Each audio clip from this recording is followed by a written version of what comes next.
بالله من الشيطان الرجيم. بسم الله الرحمن الرحيم. السلام عليكم ورحمة الله وبركاته.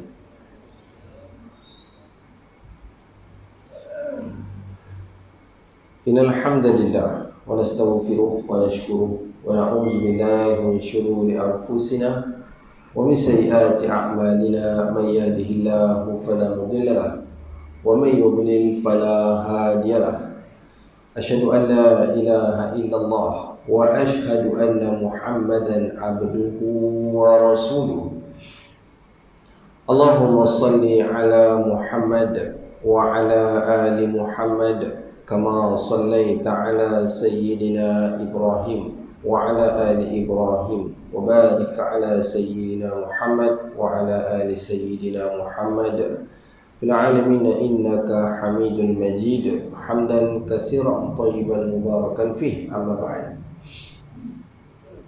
Alhamdulillah, summa alhamdulillah, syukur kita panjatkan kehadirat Allah Azza wa Jalla di atas limpahan dan juga kurniaan nikmat yang telah Allah Ta'ala anugerahkan kepada kita. Mudah-mudahan kesemua pemberian anugerah yang Allah sampaikan kepada kita itu membawa diri kita ini lebih dekat kepada Allah, yakni kepada penciptanya. Kemudiannya kita selawat dan salam kehadirat Nabi Muhammad sallallahu alaihi wasallam. Allahumma salli ala Muhammad wa ala ali Muhammad.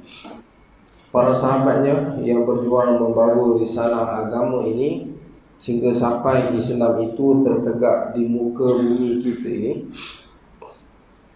Tabi'in, muslimin, muslimat yang dirahmati oleh Allah Subhanahu wa Ta'ala. Baiklah, apa khabar tuan-tuan dan puan-puan, ibu-ibu, ayah-ayah yang dirahmati oleh Allah Subhanahu wa Ta'ala. Rasa macam baru lagi berjumpa baru ni Rasa hari ni kesempatan lagi di surau tuan-tuan ni pada hari hari Jumaat lah. Hari Jumaat. Mudah-mudahan pertemuan kita ini pertemuan yang diberkati serta dirahmati oleh Allah Subhanahu wa Ta'ala. Baiklah, alhamdulillah. Pertemuan pada hari ini Ustaz cuma sekadar nak menceritakan beberapa kisah-kisah sahabat Nabi sallallahu alaihi wasallam, yang mana dalam kisah ini kita boleh mengambil ibrah, kita boleh mengambil pengajaran di sebalik kisah yang berlaku, sebagaimana yang dinyatakan oleh Allah, oleh Nabi SAW. Kalau kita tak dapat ikut semua, kan, tak boleh ikut semua tentang akhlak ataupun perangai orang-orang soleh ni, kita jangan tinggalkan semua. Kita ambil jugalah sikit-sikit. Baik, antara kisah yang Ustaz akan kongsikan pada malam ini bersama dengan tuan-tuan dan puan-puan, iaitu berkenaan dengan satu kisah peperangan Tabuk, di mana peperangan ini berlaku pertemuan di antara tentera Islam dengan tentera Rom. Nabi SAW masa itu berpusat di Madinah, di Madinah, yang mana cerita ini dirakamkan oleh Allah Azza wa Jalla dalam surah At-Taubah. Ada kuat lah, ada pun kuat kan. Jadi tuan-tuan ada masa, tuan-tuan buka surah At-Taubah dan tuan-tuan boleh melihat, kan, dalam surah tersebut pada ayat 119 Allah Azza wa Jalla. Ustaz buka tak? Ustaz tak ingat kan, cerita tentang 3 orang. Tak ingat ayat tu. Surah At-Taubah. Kejap ya. Maaf. Takut salah nanti kan. Mana surah At-Taubah ni? Ni 187. Tuan-tuan selalu baca surah At-Taubah. Surah At-Taubah satu surah yang kita baca, kita tak mulakan dia dengan kalimah Bismillah, kan.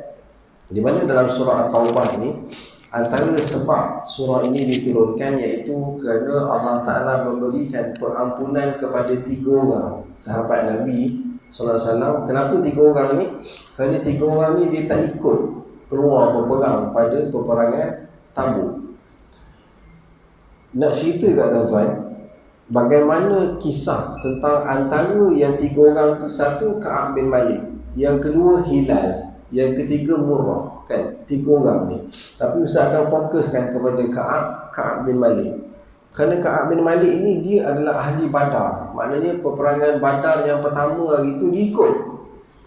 Tapi masa perang Tabuk ini, Nabi SAW dah iklankan. Sebelum nak pergi perang tu, Nabi iklankan, Nabi suruh membuat persiapan, buat persediaan untuk keluar pergi berperang. Tapi Ka'ab bin Malik ini dan juga Hilal dan juga Murrah ini, mereka 3 orang ni dia kata tak apa, awal lagi ni kan, awal lagi ni, sempat lagi ni, maknanya masa tu masih lagi panjang. Sedangkan sahabat-sahabat yang lain telah pun membuat persediaan dan persiapan untuk keluar pergi berperang, kerana jauh. Sampai lagi masa hari yang mereka semua nak bertolak, Ka'ab bin Malik ni nampak tentera Islam mula bergerak. Dan dia dalam hati ni, sempat lagi ni, kan? Sempat lagi nak buat persiapan. Orang tengah tu panggil apa? Ke apa? Lege kan? Kadang-kadang penyakit tu ada juga dekat ustaz lah, kan? Kita tengok awal lagi ni, kan? Kita biar dulu kan. Kita tengok besok tarikh dia barulah kelang kabut malam ni. Kadang-kadang besok tu kita tanya pula, besok pukul berapa? Pukul 10, pukul 8 sempat lagi. Kan? Biasa macam tu kan? Saya tengok lah kan, orang-orang, kadang-kadang kita tengok orang tentang susunan masa ni, kita nampak orang-orang berniaga. Orang-orang berniaga dia susun elok masa dia susun, dia ada graf dia kan. Waktu ni, minggu ni apa dia kena buat, minggu ni apa dia kena buat kan, dia ada graf dia, persiapan dia kan. Sampai pada minggu yang tak akhir ni, dia kena check balik, dia kena double check semua sekali tu dah selesai ke belum, kan? Orang berniaga dia kena buat macam tu lah. Kalau dia tak buat macam tu, lingkup perniagaan ni, kan? Tapi biasanya, jadi bila Ka'ab bin Malik ni, dia pun tak tahu, sampailah pada hari peperangan tersebut, tentera Islam mula bergerak. Dia nampak pasukan Islam ni mula melakukan perjalanan. Maka apa yang berlaku? Ka'ab bin Malik kata sempat lagi ni, kan? Dalam keadaan sempat tu, tiba-tiba dia tengok tentera Islam dah hilang daripada pandangan. Barulah dia perasan dan dia sedar bahawasanya dia terlepas daripada mengikuti peperangan Tabuk tersebut. Keesokan hari dia pergi ke pasar dan dia melihat dekat pasar tu yang tinggalnya hanyalah orang-orang tua dan juga wajah-wajah orang-orang munafik yang ramai pada waktu dan ketika itu. Jadi dia pun mula bercakap dengan diri, aku ni nak kata tu, aku belum tua lagi, dan aku bukanlah daripada kalangan orang-orang munafik. Lalu dia tertanya, kenapa yang dia ni tak ikut keluar berperang bersama dengan tentera Islam? Dia dah mula rasa gusar ataupun rasa susah hati lah pada waktu tersebut. Dan Nabi SAW ketika sampai dia dekat tapak peperangan di Tabuk itu, Nabi bertanya kepada sahabat-sahabat yang lain, mana Ka'ab bin Malik? Kan? Mana Ka'ab bin Malik? Lalu kata sebahagian daripada mereka, dia kata Ka'ab bin Malik sekarang ni Rasulullah, dia sekarang ni dah sibuk dengan harta dunia. Kan? Dia dah sibuk petik buah-buah dia kan. Jadi kerana itu dia tak datang pada perangan ni. Datang kelompok sahabat yang lain pula, dia kata tak, dia kata kan, biasanya Ka'ab bin Malik ini dia sentiasa membuat keputusan yang baik dalam setiap sesuatu urusan. Maknanya ada 2 kumpulan lah yang kita boleh nampak. Kelompok yang pertama dia memberikan pandangan yang buruk, sangkaan yang buruk. Kelompok yang kedua kita nampak dia memberikan satu jawapan, sangkaan yang baik kepada Ka'ab bin Malik. Dan tiba-tiba Nabi nampak daripada jauh ada seorang kan jalan perlahan dengan unta dia. Dan Nabi berkata, aku, maknanya yang datang seorang-seorang tu dia orang miskin. orang yang agak tua, tentera Islam, miskin dan agak tua. Unta dia tak boleh nak jalan laju. Dia pun sebab dah tua, tapi dia ikut sama berperang. Kan dia adalah Abu Zar Al-Ghifari, kan, ataupun nama dia Jundub bin Junubah, Jundub bin Junudah. Begitu nama dia, nama asal dia, kan. Tapi dia Abu Zar Al-Ghifari, gelaran dia. Dan Nabi SAW lihat Abu Zar Al-Ghifari ni datang, kan, jauh tertinggal dia daripada kumpulan tentera Islam seorang-seorang. Dan Nabi kata Abu Zar ni, kan, dia datang Islam seorang diri, hadir peperangan pun seorang diri, dan dia akan mati pun seorang diri. Abu Zar Al-Ghifari ni, kalau tuan-tuan lihat pada kisah awal Islam dia ni, Abu Zar dia satu puak-puak Ghifar. Dia ni satu puak yang mana mahir menggunakan anak panah. Kalau dia berperang, kalau dia menggunakan anak panah tu, panahan dia tepat. Dan puak Ghifar ni, dia ni kasar sikit. Kalau dia jalan ke mana-mana, dia tak pakai slipper. Kan, dia memang betul, maknanya dia jenis orang yang asal. Waktu awal dia masuk Islam tu pun, dia jumpa dengan Nabi SAW, dia datang seorang. Dan dia jumpa dengan Nabi, kan, Nabi ajarkan dia Islam. Lalu dia cakap kepada Nabi, aku akan umumkan di hadapan khalayak ramai dekat kawasan Kaabah tu, kan. Tengah-tengah aku akan umumkan akan keislaman aku. Nabi kata jangan, kau kena pukul nanti kau teruk, kan. Tapi dia ni jenis orang berani. Dia pergi dekat atas tu, kan. Dia beritahu tentang keislaman dia. Lalu teruklah dia kena pukul dengan orang-orang kafir Quraisy ni. Menggunakan Abu Bakar yang menyelamatkan dia. Maka baliklah Abu Zar ke kampung dia. Baik. Jadi peperangan Tabuk tersebut peperangan tu tak berlaku, kan, tak berlaku. Tetapi tentera Islam berjaya membawa pulang harta rampasan yang banyak. Ketika mana sampai Nabi ke Madinah, Ka'ab bin Malik dan lagi dua orang ni dia pun melihat ramai, kan, orang-orang munafik. Orang-orang tu datang jumpa Nabi, kan, bagi alasan yang macam-macam. Ya Rasulullah, kan, aku ni tak, semua yang memberikan alasan yang pelbagai. Tiba pada saat Ka'ab bin Malik, tiba-tiba Ka'ab bin Malik dia jumpa dengan Nabi. Dia kata, ya Rasulullah, kan, aku tak tahu kenapa aku tak ikut berperang. Dulu aku miskin, aku susah, tapi sekarang ni aku senang. Aku dah ada 2 kenderaan. Maknanya dia ada 2 ekor kenderaan. Dan aku mewah sekarang ni, tapi aku tak ada alasan, tak tahu kenapa aku tak ikut berperang. Dan Nabi SAW menampakkan wajah yang marah kepada Ka'ab. Jadi ibarat macam ni lah, macam tuan-tuan datang pejabat lambat, datang kilang lambat. Tiba-tiba tuan-tuan jumpa dengan bos. Tuan-tuan cakap kat bos, tak tahulah kenapa saya lambat, saya tak ada apa-apa alasan. Bos marah, kan. Tapi Nabi SAW ni dia tak bercakap berdasarkan hawa nafsu, kan. Wa ma yantiqu anil hawa. Jadi Nabi menunggu arahan ataupun wahyu daripada Allah apa yang patut dilakukan kepada Ka'ab bin Malik. Bila Ka'ab meninggalkan Nabi tu, ramailah sahabat-sahabat lain jumpa dengan Ka'ab. Ka'ab, kau pergilah patah balik, pergi jumpa dengan Nabi, cakap, bagilah apa-apa alasan pun. Kerana Ka'ab bin Malik ni dia ramai best friend, dia ramai kawan baik, kan.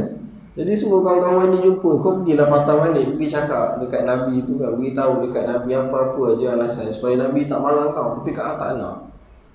Ka'ab tak nak jadi orang munafik, kan, yang berbohong. Boleh tak? Kita belajar supaya tidak menjadi seorang yang penipu, kan. Kadang-kadang orang telefon kita, ada kat mana tu? On the way. Tapi ada kat rumah lagi, kan, tak bergerak pun lagi. Banyak berlaku benda ni, kan. On the way kata, kan. Padahal tak bergerak, tak buat apa-apa pun lagi, kan. Member dia tunggu lah kita. Kan. Aduh, kalau berjanji ni masalah. Ustaz ingat dulu sekali, kan. Ada dengan geng-geng masa belajar dulu, satu kelas bahasa tu campur dengan orang Itali dengan orang Morocco. Dia janji dengan Ustaz, kita orang nak pergi pantai dekat Iskandaria kat Mesir tu. Pantai tu kita orang nak pergi mandi lah, kan. Belajar dulu lah waktu kecil-kecil. Dia janji pukul 8.30, Ustaz sampai pukul 9.30 dengan orang Itali, kan. Jadi jumpa Ustaz kan. Dia tunggu Ustaz lama. Tuan-tuan siapa soalan pertama tu Ustaz?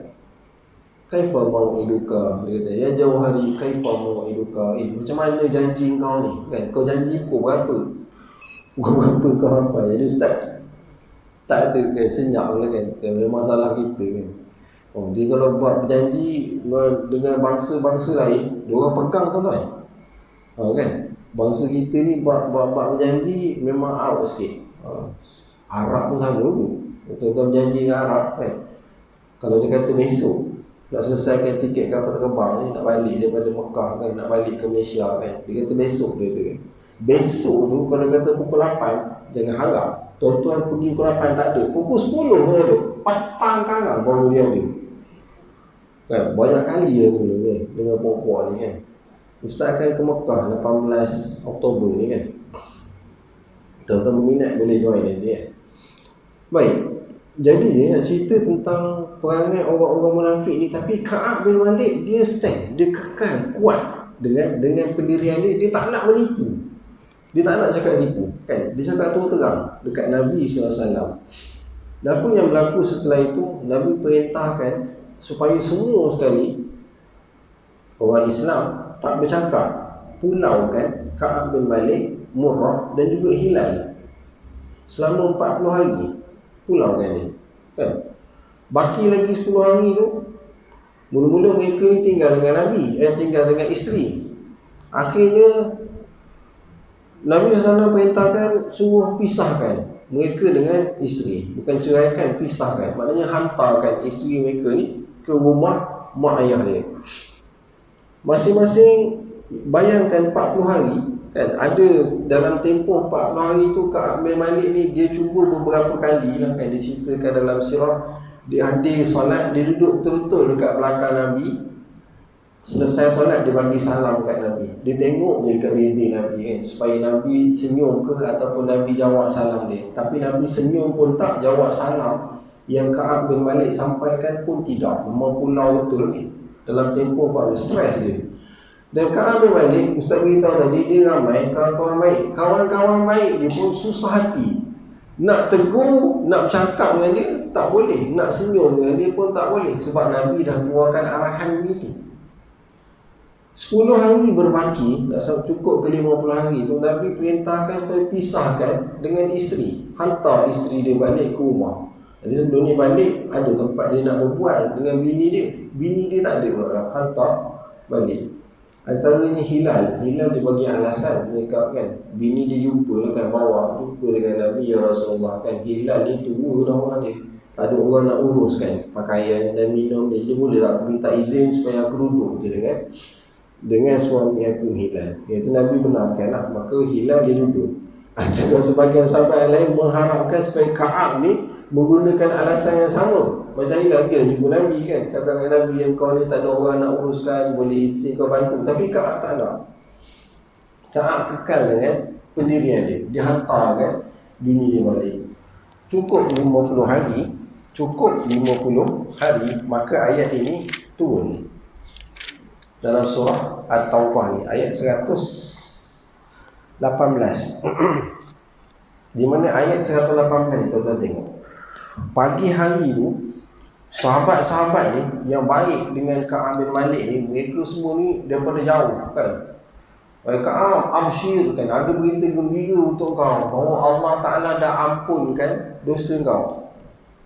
Ka'ab dia tak percaya pada peringkat awalnya. Dia pergi jumpa dengan Nabi. Dia tanya dengan Nabi, ya Rasulullah, betul ke pengampunan tu telah sampai untuk aku? Dan dia tanya, pengampunan tu daripada engkau ataupun daripada Allah? Kata Nabi SAW, Allah Ta'ala yang ampunkan dosa kau kerana tidak mengikuti peperangan tersebut. Dan ayat ini turun, tuan-tuan membaca Al-Quran, tuan-tuan akan lalu pada ayat ini. Setiap kali tuan-tuan baca Al-Quran, setiap kali itulah kisah Ka'ab bin Malik. Tiga orang ni mereka akan mendapat pujian daripada Allah Azza wa Jalla. Kerana apa? Kejujuran dia, tidak berbohong dia tu kan, dia cakap dengan jujur. Ayat dia, a'udzubillahi minasyaitanirrajim, Bismillahirrahmanirrahim. وعلى الثلاثة الذين خلفوا حتى إذا ضاقت عليهم الأرض بما رحبت وضاقت عليهم أنفسهم وظنوا أن لا ملجأ من الله إلا إليه ثم تاب عليهم ليتوبوا إن الله هو التواب الرحيم.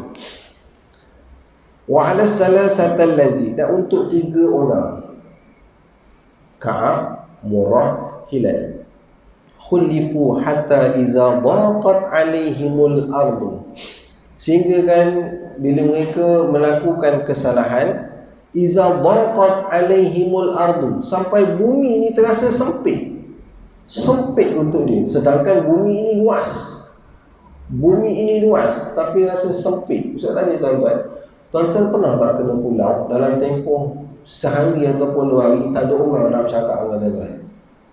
Tak pernah kita dah. Duduk seorang-seorang, orang yang pernah masuk penjara lain lah kan. Boleh cerita penjara bahaya tuan-tuan sekarang ni, sensitif kan. Orang pernah masuk penjara lain lah kan. Tapi orang penjara kat Malaysia ni kan, kawan-kawan ustaz pun ramai di situ kan. Penjara kat kita ni dia ada dah tempat bilik-bilik yang duduk seorang-seorang, tetapi mereka juga ada sosial. Mereka ni akan berkeluar juga, pergi ke kelas agama, pergi solat fardu, solat berjemaah. Dia ada aktiviti mereka dekat dalam penjara tu. Sebab tu orang-orang yang duduk dalam penjara kan, keluar-keluar, kalau betul dia mengikuti penjara tersebut, dia silap keluar-keluar, dia boleh jadi tok imam balik. Korang Bilal tu boleh kan, boleh dilaungkan azan ni. Penjara dengan pusat serenti kita ni bagus kan.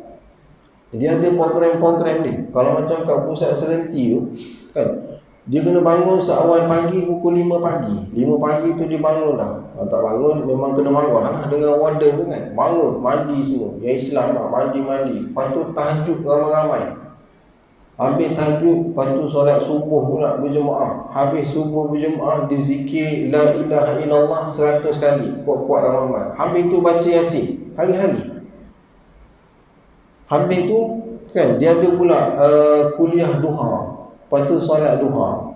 Lepas tu dia ada nak buat senaman pagi ni kan, berlari, berkawat semua ni. Lepas tu ikutlah. Mana yang pergi menanam bunga, menanam. Yang kena buat aktiviti lain kan, bagi main ke menukang kan, ada bahagian-bahagian yang dia kena buat. Dia akan jumpa balik solat Zuhur berjemaah. Habis solat Zuhur, lepas tu dia ada makan pula. Lepas tu dia tidur. Lepas tu dia ada lah aktiviti masing-masing. Selesai daripada itu, dia akan jumpa balik pada solat Asar. Petang dia ada riawah.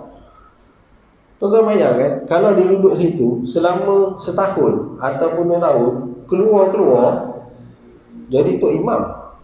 Saya silap kalau ustaz cerita kat tuan-tuan pun nak masuk lagi, makan free kan. Tak payah fikir kerja kan. Boleh buat ibadah je lah.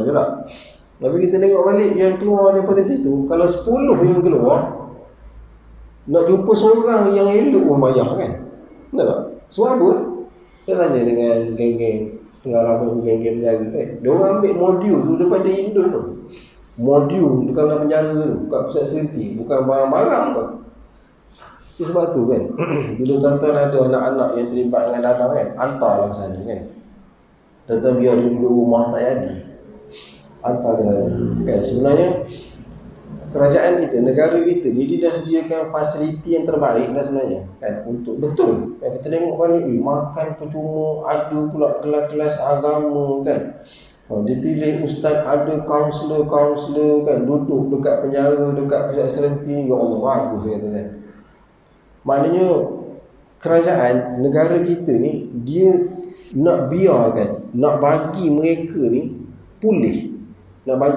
ni pulih, kan, biar elok akhlak dia. Tapi kita tengok pada Allah kan, apa dia sebenarnya hidayah lah kan. Hidayah ni milik Allah kan. Buatlah macam mana pun, hantarlah pergi ke Mekah ke kan, menghadap Kaabah tu, kalau hati dia tak boleh nak berubah, boleh kata kalau 10 orang yang keluar daripada tempat tu, keluar je kan, dia akan pergi balik. Dia macam rindu. Dia macam rindu. Daya tarikan dia kuat. Kan. Kadang dia sampai-sampai di rumah, belum sampai rumah lagi dah, member dia tunggu lah. Kan. Member dia dah nak sambut dah dia. Ingat satu sekali tu tahun lepas tu, bila OSPD Puaman ni dia tangkap semua tokan-tokan ni kan, Kemaman ni kan, dia tangkap semua tokan-tokan dadah ni. Tengok kat padang payah bekerja tu, geng-geng yang isap dadah ni berkumpul kat tengah padang. Tak ada tempat nak beli. Dulu kat padang berkumpul kan, kita tengok nyanyi gitu kan dia. Dari barat macam nak serah diri kan. Tengok dia orang kan, duduk berkumpul tengah padang tu kan. Ada macam cerita. Baik. Ayat ini Allah Ta'ala turunkan wa 'ala salasati allazi khulifu hatta iza daqat 'alaihimul ardu. Tiga orang ini setelah ia melakukan kesalahan hatta iza daqat 'alaihimul ardu, sehingga bumi ini terasa sempit untuk dia. Sempit untuk dia. Walaupun bumi ini luas, padang pasir, bumi luas, tapi sempit untuk mereka. Bima rahubat wa daqat alaihim anfusahum, sehingga diri mereka ni dia jadi terkepit lah, kan? Terkepit, susah dia kan. Summa taba alaihim liyatubu, kemudian mereka bertaubat kepada Allah. Innallaha huwa tawwabur rahim, sesungguhnya Allah Maha penerima taubat dan Allah Maha penyayang. Ayat ini Allah Ta'ala turunkan untuk tiga orang ini, murid mereka. Kata Ka'ab bin Malik, sehingga Ka'ab bin Malik pada usia dia dia dah tua kan. Ka'ab bin Malik dia cakap kat anak dia, kata Ka'ab bin Malik, selepas daripada peristiwa itu, aku berazam pada diri aku takkan cakap bohong. Aku tak akan cakap menipu walaupun sekecil-kecil perkara. Kata Ka'ab ibn Malik. Tuan-tuan dan puan-puan yang dirahmati oleh Allah SWT,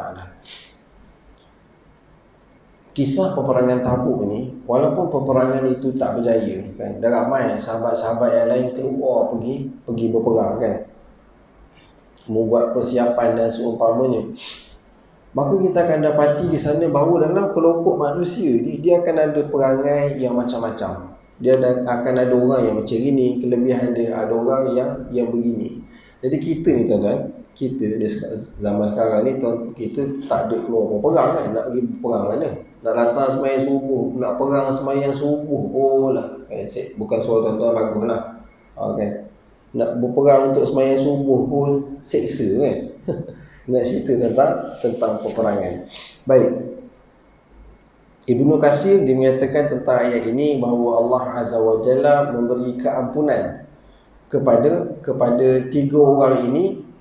Dan ada yang sebahagian menceritakan tentang di akhir-akhir setelah Allah Ta'ala turunkan wahyu untuk pulaukan mereka ni kan. Ada sebahagian tu ikat diri dia dekat dalam Masjid Nabawi tu. Kalau tuan-tuan masuk dalam dekat Raudhah tu, tuan-tuan akan nampak kan, itu dia tiang Lubabah, Abu Lubabah, di mana tiang itu ada sebahagian mereka ikat diri mereka dekat situ berhari-hari ya, kan, sampai lembik. Punyalah nak minta pengampunan dengan Allah Azza wa Jalla sampai kepada peringkat itu. Allah. Tuan-tuan, orang munafik bila dia melakukan satu dosa, dia nampak dosa yang kecil tu ibarat lalat yang hinggap ke hidung dia dan dia tepis, lalu lalat tu terbang. Itu orang munafik. Tapi kalau pada orang yang mukmin haqqan, yang benar-benar beriman, dia nampak dosa yang kecil tu ibarat macam sebuah gunung. Tabi'in, ada seorang tabi'in ni, dia kata, aku berjumpa dengan 70 orang sahabat. Tuan-tuan faham kan? Tabi'in. Sahabat ni orang yang hidup yang dapat tengok Nabi. Tabi'in, orang yang hidup dia cuma dapat tengok sahabat je, tapi dia tak dapat tengok Nabi. Jadi tabi'in ni, dia kata aku berjumpa dengan lebih 70 orang sahabat, dan ke 70 orang sahabat ni benda yang dia paling risau ialah tentang nifaq, tentang munafik. Sahabat, Umar ibn Khattab, tuan-tuan biasa dengar cerita ni kan, Huzaifah al-Yamani. Huzaifah ni Nabi SAW selalu Nabi bagikan dia sebagai pemegang rahsia, pemegang amanah, pemegang rahsia Nabi SAW kan. Jadi pada Huzaifah ni, dia ada nama-nama orang-orang munafik. Macam ni? Masa dah habis? Belum habis? Pada Huzaifah ni ada nama-nama orang munafik. Umar ibn Khattab antara orang yang paling banyak mendesak Huzaifah. Daripada sewaktu Nabi masih hidup, Umar jumpa dengan Huzaifah, kau beritahu aku siapa dia nama-nama orang munafik ni. Huzaifah tak beritahu. Nabi wafat, naik Abu Bakar. Abu Bakar wafat, Umar sebagai khalifah. Umar panggil Huzaifah. Huzaifah, kau beritahu dekat aku siapa dia nama-nama orang munafik. Kata Huzaifah, kalau pada waktu Nabi hidup pun aku tak beritahu, bila Nabi dah mati, lagilah aku tak beritahu. Huzaifah ni dia orang yang pegang rahsia. Pegang rahsia ni payah tau kan. Bukan benda yang mudah. Payah kan. Sebab tu mandi-mandi jenazah ni kan, eloknya kalau ayah yang mati, anak yang mandi kan. Macam ustaz, bila ustaz urus jenazah orang tu kan, terfikir sampai bila aku boleh pegang rahsia orang ni kan. Entah setahun, 2 tahun kan. Selagi bulan terbuka juga cerita tentang aib orang tu kan. Tak banyak pegang rahsia orang kan. Jadinya Huzaifah kata, aku takkan cerita daripada kau kan. Saat Nabi hidup aku tak cerita, Nabi dah wafat lagilah aku tak cerita. Baiklah kata Umar, kalau macam tu kau beritahu ada tak dalam nama-nama tu ada tak nama aku. Kata Huzaifah, kalau macam tu dalam ramai-ramai tu nama kau tak ada lah. Nama kau tak ada. Sedangkan Umar al-Khattab ni, ada seorang sahabat antaranya Amru al-As, dia jumpa dengan Nabi. Ya Rasulullah, boleh tak kau beritahu aku siapa dia orang yang kau paling sayang? Kata Nabi SAW, orang yang kau sayang tentulah bini aku, Aisyah, Sumaman. Lepas tu siapa? Sahabat dia sebenarnya Amru al-As ni, dia nak Nabi sebut nama dia kan. Lepas tu siapa? Dah lepas Aisyah, bapa mertua dia lah, Abu Bakar Sumaman. Lepas tu siapa? Lepas tu dia kata Osman. Lepas tu siapa? Lepas tu Omar. Lepas tu siapa? Lepas tu Ali. Lepas tu dia sebut lagi nama-nama, sampailah nama yang ke-18. Sumaman, engkau lah orang ni, ada juga nama dia kan. Ada juga nama dia Amru al-As. Tapi nak cerita tadi, Umar ni Nabi sebut orang yang Nabi sayang antara bawah ranking nombor 5. Dan Umar al-Khattab, Nabi pernah bagi cop jaminan antara 10 orang sahabat Nabi yang akan masuk dalam syurga. Tapi Umar ni, dia punya takut tentang sifat munafik ni kan. Dia takut nama-nama tu ada nama dia, sedangkan dia ni dijamin masuk dalam syurga. Dia tanya pula dekat Huzaifah kan. Lepas Huzaifah dah beritahu macam tu, Huzaifah pun sawang dia kan. Habis kau macam tu lah ayat dia kan. Huzaifah kata, lepas ni Umar kau jangan tanya lagi lah aku pasal tentang nama-nama orang munafik ni kan. Nama kau memang tak ada dekat dalam senarai tersebut. Kalau kita tengok dalam ayat Al-Quran kan, Allah Ta'ala cerita tentang orang-orang munafik macam mana. Innal ladzina kafaru sawa'un 'alaihim a'anzartahum am lam tunzirhum la yu'minun. Khatamallahu 'ala qulubihim wa 'ala sam'ihim wa 'ala absarihim ghishawa wa lahum 'azabun 'azim. Wa minan nas man yaqulu amanna billah wa bil yawmil akhir wa ma hum bimu'minin. Yukhadi'una Allah wal ladina amanu wa ma yakhda'una illa anfusahum wa ma yash'urun. Allah sebut pada ayat ini tentang orang-orang munafik ni, mereka berkata, yaqulu amanna, kami ni beriman kepada Allah, wal yaumil akhir, dan hari akhirat. Tapi Allah sebut pada ayat itu wa ma hum bimu'minin, tapi mereka ni tak beriman pun. Dan mereka mengadakan tipu daya.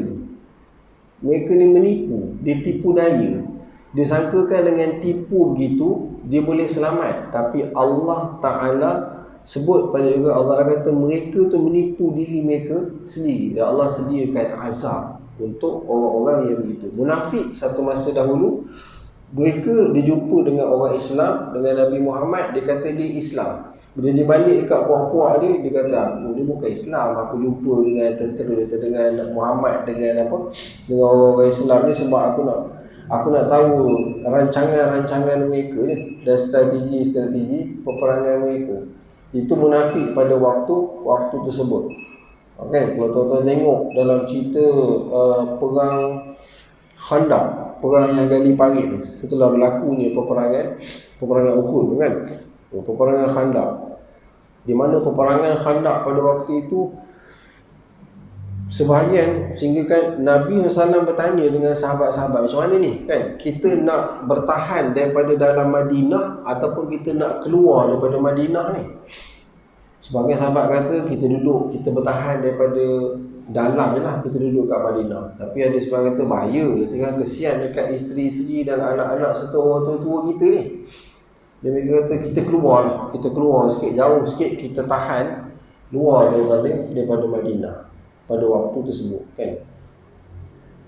Panjanglah cerita dia kan. Ada sebagian orang-orang munafik ni, mereka semua berpaling tabah. Pada asalnya mereka kata mereka akan bersama-sama dengan tentera Islam kan. Tapi rupa-rupanya mereka menyeberang ke sebelah sana dan mereka memberitahu pada tentera-tentera kufar, tentera kafir, apa yang berlaku kepada berapa ramai. Maknanya mereka beritahulah pada tentera kafir itu tentang kekuatan ataupun rahsia-rahsia tentera Islam pada waktu tersebut. Baik, mana cerita dia, lupa lah. Tentang munafik ini kan, kalaulah pada zaman pada hari ini, bila mana tuan-tuan tengok balik munafik ni, kalau kita perhati dalam hadis Nabi sebut, yang biasa tuan-tuan dengar tu, wa iza haddasa kazaba, bila dia cakap dia bohong, wa iza wa'ada akhlafa, bila dia berjanji dia mungkiri janji, wa iza amana khana, bila dia beri dia amanah dia khianati. Dan ada hadis yang datang selepas itu, kata Nabi SAW, orang munafik ni zaman sekarang lah kan, zaman dulu pun sama juga, cuma zaman sekarang ni sebab tak ada perang kan, kalau kata ada peperangan kan, tak tahulah kan berapa orang yang betul-betul nak keluar berperang ni kan.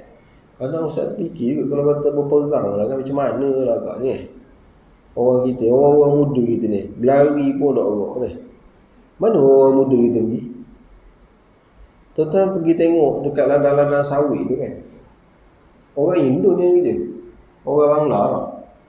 Tuan-tuan tengok yang buat rumah tu, banyakkannya Rohingya kan. Beradalah orang-orang Melayu 2-3 kerat, budak-budak muda kan. Tuan-tuan masuk kat shopping komplek, tengok shopping komplek, orang perempuan ni ramai. Sekarang ni pun nampak dah ada orang asing bekerja kan, orang Cina, kayu besikan kan, pergi kerja. Mana orang muda kita pergi kan. Nak kata ramai kat surau orang muda, tengok adalah ramai orang muda ni kan, tuan-tuan muda lagi kan. Baiklah kan. Jadi kesemua yang Ustaz sampaikan kepada tuan-tuan dan puan-puan ini tentang Ka'ab bin Malik, tentang beberapa nama-nama sahabat tadi, kita ambil ibrah kan? Kita jadikan dia sebagai satu pedoman dalam hidup kita, supaya kita ni tak tergolong dalam golongan-golongan orang-orang yang munafik, yang selalu cakap bohong dan seumpamanya lah dengan perkara-perkara yang sama waktu dengannya. Wallahu a'lam. Minta maaf banyak, hari ni hidung tersumbat sikit kan? Bukan COVID kan, tak risau kan. InsyaAllah. Yang baik daripada Allah, yang buruk daripada kelemahan Ustaz sendiri. Aku qauli hadza wa astaghfirullahalazim li wa lakum. Wassalamualaikum warahmatullahi wabarakatuh.